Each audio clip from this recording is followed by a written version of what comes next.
Hey folks, it's your buddy Mike Messier, Mike's Instant Movie Review here on One Mike Messier YouTube channel. So, The Nightmare Before Christmas. Is it The Nightmare Before Christmas or just Nightmare Before Christmas? Is it The Eagles or just Eagles? But anyway, let's discuss this film. 3D, rebooted, remastered. I'm drawing a blank. When did this movie originally come out? Was it 97? Really great. Is it stop animation? Is that what it is? I mean, this is a movie. I'm going to be honest with you, folks. I mean, this is one of those movies that, it seems like a lot of people love this movie. A lot of people swear up and down by this movie. They swear up and down Tim Burton. Oh, he's such a quirky genius. This one, I would say that I like Tim Burton movies. I usually do. I usually go see them, but I'm not like an aficionado where I have the guy's whole career memorized and I compare, Sleepy fucking Hollow, if he even directed that one, to Edward Scissorfox or whatever the hell else. I'll go see his movies. I'll enjoy them, but I'm not going to put him on a fucking pedestal or the Mount Rushmore of great fucking filmmakers. He's quirky. He's like a child. That being said, I do respect his work. I do enjoy his work. And I've always kind of known, like, the first time I saw Nightmare Before Christmas, I mean, I don't think I really loved it. And then a couple of years later, I was in a road trip. I remember this clearly. This was probably 2000, the year, and I was in the back seat of an automobile where the friend of mine, the gentleman, and a female companion of both of ours basically dictated that we were going to listen to the soundtrack of The Nightmare Before Christmas to and fro Boston, Massachusetts, from, I believe, Coventry, Rhode Island. Now, if you've ever taken a road trip to Boston from Rhode Island, a simpleton or someone not experienced with these type of trips would say, oh, that's only an hour. Well, in fucking theory. But once you're driving to Boston, you realize you could be there from anywhere from an hour and a half to 3 hours because of the traffic. And at the time, something they called the Big Dig. This little dinging's annoying me.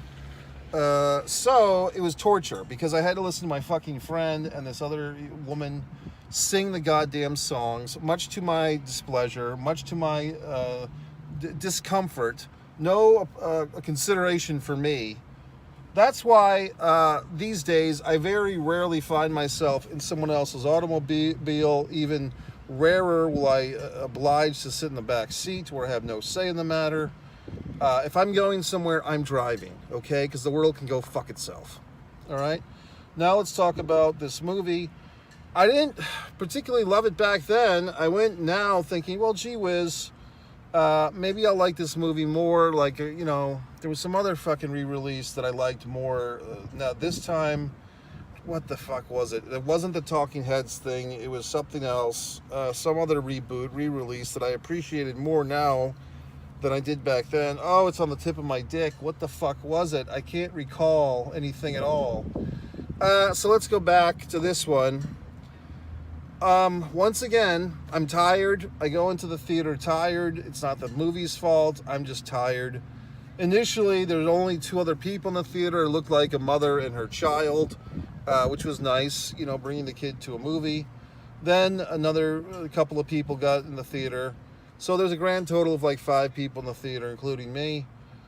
And once again, the movie starts, I'm just kind of drifting off. And I don't know if you've ever been in this situation, but when you're kind of tired and you're having these eclectic kind of fucked up thoughts bouncing around in your noggin, and you're trying to remind yourself, hey, I'm in a movie, stay awake, enjoy it. But then that just kind of makes it worse because then you're feeling bad. And then the depression of feeling bad that you're missing the movie makes you fall asleep even more. That's kind of what I was going through. And I think I conked out. Because at one time, I snored and woke myself up with a fucking snore. Here's what I came up with. Why, and this is another metaphor, you ready? I once went to a seafood restaurant with a pal of mine. This was in Maine. I've been to, the Red Lobsters of the world, the legal seafoods. the Ye Olde English Fish and Chips, great restaurant in Woonsocket, Rhode Island. But my whole life, when I've had seafood, it's been fast, it's been fried, it's been fish. How about that for a name of a restaurant? Fast fried fish. Fast fried fish. Say that 5 fucking times.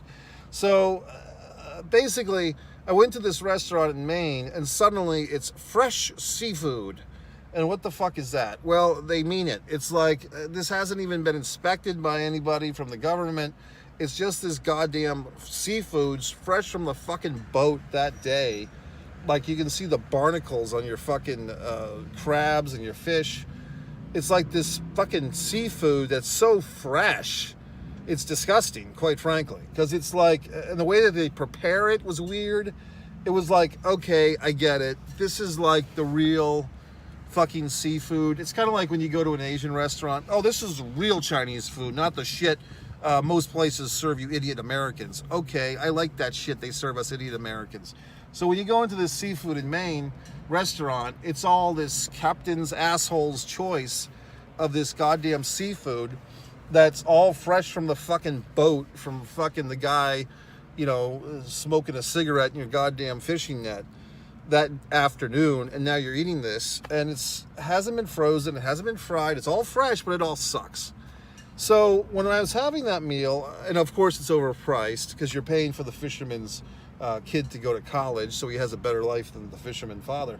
So when I'm sitting there eating this goddamn seafood, my thought is, I respect this meal, but I don't like it. That's how I feel about The Nightmare Before Christmas, Tim. I feel like your movie is wonderful. I understand the amount of work you put into it. I do like the boogeyman. I think the boogeyman character is really where the heat is. That's when this thing picks up. Jack, the fucking pumpkin man, Boney, whatever the fuck, he's such a tweener, meaning he's not a good guy, he's not a bad guy, he's in between. Those characters in movies, sometimes they work, but the story has to be really compelling. And another point of fact why I think this movie does not work for me, whereas I feel like Edward Scissorhands certainly works for me. What others? The Pee-wee movies, I don't think I've ever sat there and watched those bell to bell. I mean, I've seen enough of them. Pee-wee's Big Adventure and Pee-wee's Big Top. But I think I could speak for those movies, even though I can't remember if I've ever seen them in full completion. The Batman, Tim Burton movies, I think when those movies are quirky and so forth, but what grounds them, what makes them palatable to me, okay, is the humanity. Michael Keaton as Bruce Wayne / Batman, Johnny Depp as Edward Scissorhands, Winona Ryder as Mrs. Edward Scissorhands, Michael Anthony Hall as the bad guy in Edward Scissorhands, Michelle Pfeiffer, the lovely, as the Catwoman, Danny DeVito as the Penguin. I mean, I'm just listing all these goddamn characters, but you see that these are all really big-time actors who are also very good actors, great actors in most cases. And they brought the humanity to the quirkiness of our buddy Tim Burton's creations.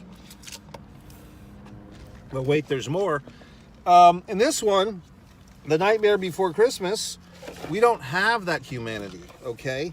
Because everything's a goddamn puppet. Everything's a goddamn stop animation. Everything's this fucking weird thing. From the corridors of Tim Burton's imagination. Ooh. So all these goddamn creatures... and I like the concept, several concepts, like Holiday Town and the different holidays are kind of jealous of each other. Halloween, the Halloween guy is jealous of Christmas. He kidnaps Santa Claus, which is pretty boss, if the kids are still saying that. So there's a lot of things going on in this movie that I think are pretty, from the corridors of Tim Burton's imagination. Very good, Tim, in your corridors, but for me... once again, I mean, I respect this movie, but I don't like it. I don't enjoy it. Let's put it that way. I'm glad that it's been made. I'm glad that other people probably like it. You probably like it more than I do. But do I like this goddamn movie? I don't think I do, quite frankly. I mean, I've tried now several times in my life to like this Nightmare Before Christmas, and I don't like it. What can I tell you? Yes, I can say it's a goddamned masterpiece. Oh, Danny Elfman. I mean, Is Danny? I mean, is Danny still alive? I mean, I'm not trying to. I mean, he does every goddamn movie, so it's like. I guess I'm just sick of like. There's certain movies. Like, I guess you could say that about Ennio Morricone at one point. Like, oh, he does the score for everything. Danny Elfman. I just like things that are just a little bit different. And with this thing, what I did find interesting at the end credits, Tim Burton did not direct this movie. So it's called Tim Burton's The Nightmare Before Fucking Christmas, yet our buddy Tim Burton is not the director. He co-produced with another fuck, and that guy's listed as the director, Bertati or whatever the fuck. And I guess Tim Burton created the characters and wrote the script, but he did not direct, which I found to be interesting. I found to be interesting that Tim Burton did not direct The Nightmare Before Christmas. Oh, woe is me. The movie does not make me happy. I respect it more than I enjoy it. So, I mean, anybody can... I mean, and to be honest, like, the songs of The Nightmare Before Christmas are not terribly catchy. I mean, my buddy and the broad from whenever the fuck years ago singing the whole goddamn CD off key, most likely, that didn't help. But I don't think, I mean, like, the opening song is pretty good. This is Halloween, you know, it's good, but I don't think any, I mean, you remember that Christmas special where it's like, I am the fucking South Pole asshole, and the other one's I'm the North Pole asshole, and yada yada, fuck. That's a better fucking piece than this, to be honest with you. I think what's lacking, furthermore, in this one, is the lack of fun. I mean, there's a creepiness, there's a sorrow in this Nightmare Before Christmas. There's a longing. I mean, you have Sally who's pining over fucking Jack. She's like Frankenstein's bride. There's all these characters. The Igor, the guy in the wheelchair, I guess, is like a Dr. Frankenstein. So all the boogeyman, like I said, he's probably the most fun. But like there's a real macabre like sorrow and depression, like in this fucking movie, like that pre 9/11 American depression. You know, we're all just sad and morbid. Kurt Cobain died. Let's have a 20-year fucking funeral. So, I mean, what can I tell you? It just is what it fucking is. I respect your goddamn movie, Mr. Burton. Put me in your fucking movies. You want to make some good goddamn movies. But I don't particularly like this one. I'm more of an Edward Scissorfuck fan. He didn't make the fucking Ed Wood. Who made that one? Johnny Depp was in that one. Who made Ed Wood? Was that Waters or was that Tim Burton? Well, you can't answer me because you're just watching this video. Any fucking way. I will be having, I think I'm going to actually pull the trigger, release a very special 5-minute piece across all my Mike Messier YouTube channels. This is one Mike Messier with Mike's Instant Movie Reviews, my life rants. If you want to see my films and say, gee whiz, Mike, let's see the corridors of your fucking imagination, hop on over to One Man and a Camera Films. If you happen to be a pro wrestling fan, go to One Pro Wrestling and Sports Fan or a sports fan. One Artist, Mike Messier. You can see my wonderful visual art. Avalonia Festival now has a YouTube channel, and so on and so forth, and so on and so forth. So there you go, folks.